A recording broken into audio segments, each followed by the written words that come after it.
থেকে ১,৫০০ লিটার পানি হবে। এই শাকগুলা যদিও একটু বড় সাইজের হচ্ছে, গাছগুলো আবার শেষ হওয়ার আগেই কিন্তু। আসসালামু আলাইকুম ভিউয়ার্স।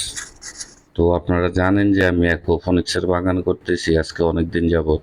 আপনাদের সাথে আজকে শেয়ার করব যে আমার অ্যাকুয়াপনিক্সের মেইন ফসল যে টমেটোর সাথে কিন্তু আমি সাথী ফসল হিসাবে লাল শাকও দিয়েছি। হ্যাঁ, তো আপনারা দেখেন যে এই আমার লাল শাকগুলো কিন্তু হয়ে গেছে এবং টমেটো গাছগুলো কিন্তু বড় হয়ে যাচ্ছে। এই যে আমার মাছগুলা তো দেখতেছেন, তো এগুলা হচ্ছে ভিয়েতনামি কই মাছ। হ্যাঁ, তো এই ট্যাঙ্কের মধ্যে কিন্তু আমি ১,০০০ মাছ ছাড়ছিলাম। এখানে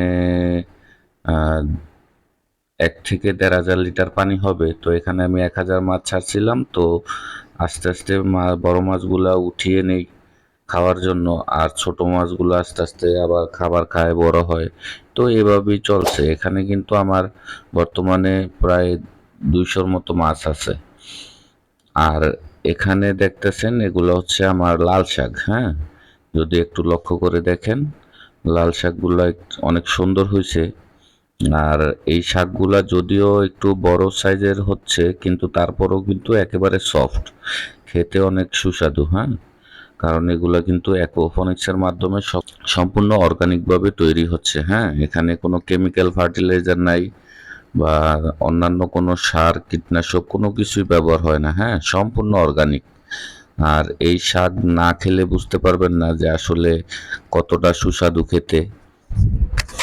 কারণ আপনারা অনেকেই জানেন যে অ্যাকুয়াপনিক্স বাগানের উৎপাদিত ফসল খেতে অনেক স্বাদের হয়। হ্যাঁ, তো এগুলো হচ্ছে আমার লাল শাকগুলা। আর এগুলো হচ্ছে আমার টমেটো। হ্যাঁ, আসলে এখানে বড় টমেটো গাছও আছে, মাঝারিও আছে, আবার কিছু চারা করাও আছে। এই যে দেখতেছেন আমার বড় গাছগুলাতে কিন্তু পাকা টমেটো আছে। হ্যাঁ, তারপরে আবার যখন এগুলা শেষ হয়ে যাবে তখন আবার আমার মাঝারি সাইজের টমেটো গাছগুলা আস্তে আস্তে বড় হতে থাকবে। তো এগুলা ফল শেষ হতে না হতেই কিন্তু আবার মাঝারি সাইজের গাছগুলা থেকে আমি ফল সংগ্রহ করতে পারবো। আর মাঝারি সাইজের গাছগুলো আবার শেষ হওয়ার আগেই কিন্তু আমার যেই ছোট সাইজের চারা রোপণ করা আছে সেই চারা থেকেও কিন্তু আবার টমেটো সংগ্রহ করতে পারবো। তো সেক্ষেত্রে কিন্তু আমি সারা বছরই এখান থেকে টমেটো পাই। এক সাইজের চারা যদি আমি প্রত্যেকটা বেডের মধ্যে রোপণ করতাম আমার পুরো সিস্টেমে, তখন কিন্তু একটা অনেক প্রোডাকশন পাইতাম। কিন্তু আসলে এককালীন পেতাম, তারপরে আবার গ্যাপ থাকতে হইতো। আর আমি যখন ৩ বারে এই গাছগুলা রোপণ করব তখন কিন্তু আমি সারা বছরই পাবো।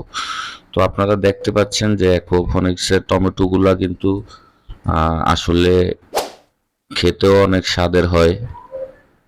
ওই যে ওখানে দেখেন আমার কিন্তু মাঝারি সাইজ আছে, আবার ছোট সাইজের চারাও করা আছে। তো দিনের বেলা আমি ওই রকম সময় পাই না বিদায় আমি রাত্রেবেলা আসছি। তো আপনারা যারা আমার চ্যানেলে নতুন দর্শক, চ্যানেলটা সাবস্ক্রাইব করে দিবেন।